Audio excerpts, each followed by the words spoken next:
Un abrazo para todos ustedes, sean bienvenidos mis hermanos, qué alegría saludarlos a esta hora del día. Seguimos en este mes de septiembre, que es un mes dedicado a la palabra de Dios en nuestra iglesia, y pues bueno, qué alegría poder aprovechar este espacio para seguir profundizando en los detalles de este precioso libro, que es la palabra de Dios. Yo pienso que los católicos tenemos que estar cada vez más enterados de las buenas noticias que nos trae la palabra de Dios. Y por allá al fondo Danielito nos está ambientando estos tiempos de la palabra de Dios con musiquita hebrea, y eso tiene mucho que ver justamente con la historia de la palabra de Dios. Recuerden ustedes que los textos del Antiguo Testamento fueron escritos en esas lenguas, en arameo y en hebreo. Y bueno, ya después les he contado que justo este mes de septiembre es dedicado a la palabra de Dios, porque el 30 de septiembre es la fiesta, la celebración, hacemos memoria de San Jerónimo. Y San Jerónimo tuvo una misión muy importante dentro de la iglesia, y fue traducir esos textos del arameo, el hebreo y el Nuevo Testamento y algunas partes del Antiguo también en griego, al latín del vulgo, al latín vulgata. Era una lengua, una especie de latín que era muy cercano a todo el mundo podía, bueno, todo el mundo no, pues la mayoría de las personas podían como leer de una manera más fácil esos textos de la palabra de Dios. Entonces ha sido una gran misión de Jerónimo, y por eso lo consideramos como el patrono de los biblistas, el patrono de los que estudian la palabra de Dios. ¿A dónde vas, Maya? Netadasis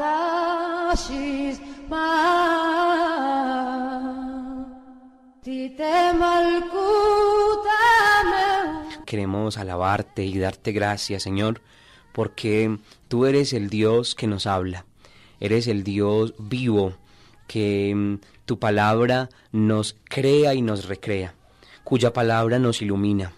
Bendito seas, Padre del cielo, por tu palabra. Bendito seas porque en tu Hijo Jesucristo has querido hablarnos, has querido regalarnos tu palabra. No nos has dejado en silencio, Señor, nos has hablado. Por eso, ven, Espíritu Santo de Dios, envía, Padre, tu Santo Espíritu, envía, Padre, el Espíritu de tu Hijo, el Espíritu del amor. Ven, Santo Espíritu de Dios. Ven, Espíritu, ven. Ven, Espíritu, ven. Ven, Espíritu, ven. Ven, Espíritu, ven. Llena mi alma y mi corazón. Sin ti yo no soy nada. Llena mi alma y mi corazón. Sin ti yo no soy nada. Continuamos entonces en esta mañana, en el día de hoy, en este programa. Quiero invitarlos a que continuemos con la lectura de un texto y que tiene que ver con algunos detalles de la palabra de Dios, que son detalles, por decirlo así, de forma.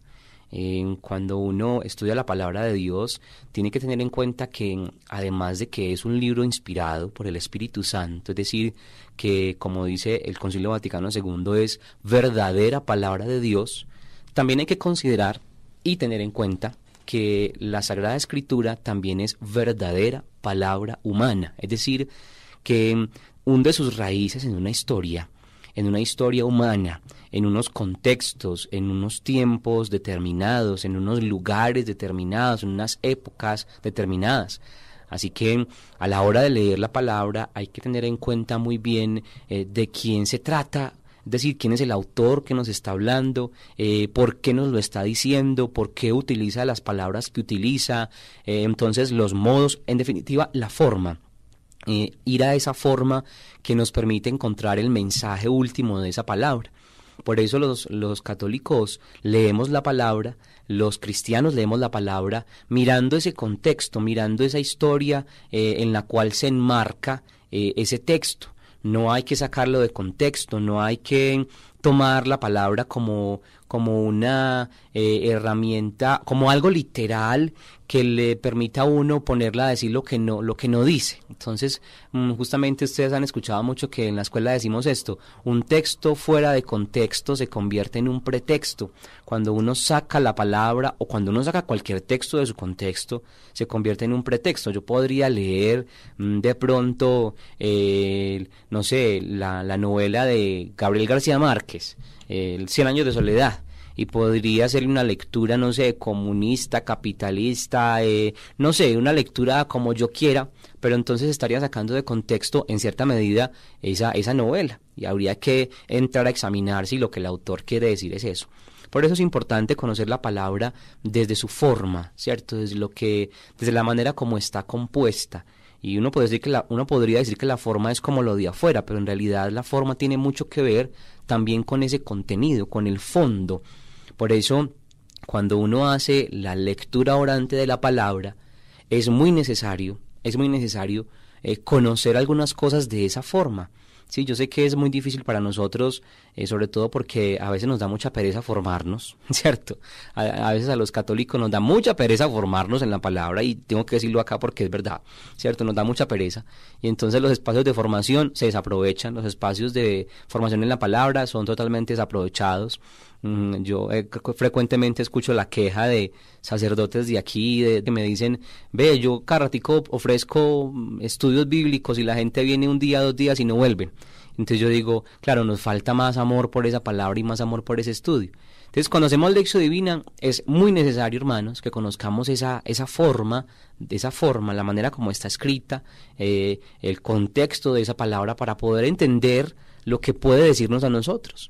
La palabra no cae del cielo, como quien dice, como una especie de ovni que cayó del cielo, sino que la palabra nace en un contexto humano que es necesario comprender para poder profundizar en ese mensaje último de la palabra. Y por eso estamos aquí, y por eso es bueno que estudiemos esa forma de la palabra, esa forma, la manera como está escrita. Y entonces estamos leyendo un texto que se llama 101 preguntas sobre la Biblia, y lo escribe Raymond Brown. Es un sacerdote, exégeta, un biblista muy reconocido y muy bueno. Les cuento que yo he tenido la oportunidad de leer algunos libros, algunos textos de él, y la verdad es que es un muy buen escritor y un muy buen conocedor de la palabra. Y él dice que él ha recorrido muchos lugares y ha estado con muchas personas que conocen la palabra, haciendo conferencias, cursos, talleres, y él dice: las preguntas más frecuentes que me hacen sobre la palabra son estas, y yo he querido, dice él, ponerlas en un pequeño documento para que ustedes las tengan cercanas, tanto las preguntas como algunas de las contestaciones, las respuestas a esas preguntas. Compartíamos algunas de esas preguntas y hoy quiero que continuemos. Hay una pregunta que ronda mucho en la mente, sobre todo de los que ya han tenido algún acercamiento a la palabra, y es esta: ¿cabe la posibilidad de que algunos de los apócrifos del Nuevo Testamento lleguen algún día a ser reconocidos como auténtica Sagrada Escritura? Antes de contestar a esa pregunta, de escuchar la respuesta del sacerdote, quisiera aclarar un poquito como qué es eso de apócrifo. La palabra apócrifo tiene, digámoslo así, como dos connotaciones o dos contextos, dependiendo desde dónde estemos hablando. Para algunos protestantes, para algunas iglesias no católicas, cristianas, los libros apócrifos son algunos libros que no son aceptados, por ejemplo, por ellos en el canon que ellos tienen. Entonces, apócrifo sería, en ese caso, el libro de Esther, o el libro creo que el Cantar de los Cantares también, la Sabiduría, Macabeos. Ellos hablan de esos libros como apócrifos, ¿cierto? La palabra apócrifo en realidad significa falso, falso o fingido, ¿cierto? Es una obra literaria que es de dudosa autenticidad en cuanto a su contenido o a la atribución del autor. Entonces es una obra falsa, eso significa la palabra apócrifo, es como oculto, pero también tiene como la connotación de falso, ¿cierto? Entonces, para los hermanos protestantes, algunos ellos dicen que esos libros de los que les acabo de mencionar, que son para nosotros los deuterocanónicos, para ellos son los apócrifos, es decir, como que son falsos, como que tienen cierta falsedad. En cambio, para nosotros, para los católicos, para la Iglesia, la palabra apócrifo se refiere más bien como a esos libros, como la palabra misma lo dice, de dudosa procedencia, de dudosa autenticidad en cuanto a los contenidos o a la atribución de quien lo escribe. No se sabe, no se conoce, se tiene sospechas, dudas sobre su autenticidad en cuanto al autor o al contenido de lo que expresa el texto. Entonces, por ejemplo, se habla de algunos evangelios, ¿cierto? Que el evangelio de María Magdalena, que el evangelio de no sé quién, que el escrito... Entonces son escritos que no hacen parte del canon bíblico nuestro y que han sido pues como no tenidos en cuenta para ese canon, y en cierta medida también como que nos alertan sobre la falsedad de su contenido. Entonces, cuando un católico se encuentra ante un libro apócrifo, ante un texto apócrifo, habría que tener cierta minucia y mucho cuidado a la hora de leerlo. Bueno, no es que prohibamos que lo lea, usted lo puede leer, pero tenga en cuenta que ese texto no hace parte de la fe de la Iglesia, Entonces, no hace parte del canon, y por eso habría que tener mucho cuidado a la hora de leerlo y consultar muy bien con la autoridad, que es la Iglesia, sobre el contenido de ese tipo de libros. Ahora sí, contesto entonces la pregunta de Brown sobre si es posible que en algún momento los evangelios apócrifos o los textos apócrifos hagan parte del nuevo canon de la Sagrada Escritura. Miren lo que contesta Brown. Ahora tengo que contestar a su pregunta con otras preguntas. ¿De qué manera reconoce una iglesia como Sagrada Escritura un escrito en concreto? ¿Hay en la iglesia alguna autoridad que pueda hacerlo? ¿Sobre qué principios? La misma constitución de muchas iglesias protestantes haría imposible una declaración con autoridad suficiente para que una nueva obra fuera reconocida como Sagrada Escritura. La Iglesia Católica cuenta con una autoridad reconocida que podría tomar una iniciativa, pero el criterio católico para el reconocimiento de la Sagrada Escritura sería un impedimento. En el Concilio de Trento, la norma principal para el reconocimiento de la Escritura canónica fue el empleo prolongado y generalizado de esos libros en la Iglesia para su pública lectura. Por consiguiente, si se descubre un libro antiguo perdido, como podría ser, por ejemplo, una carta auténtica de Pablo, el mismo hecho de que se trate de un escrito jamás leído en la Iglesia implicaría su no aceptación canónica. Si entendemos por Sagrada Escritura aquella colección de libros a cuya autoridad ha accedido someterse la Iglesia por haber reconocido en ellos la palabra inspirada de Dios, entonces no se ajustaría a ese criterio el hallazgo ahora de un libro nunca leído anteriormente. Hasta ahí, Brown.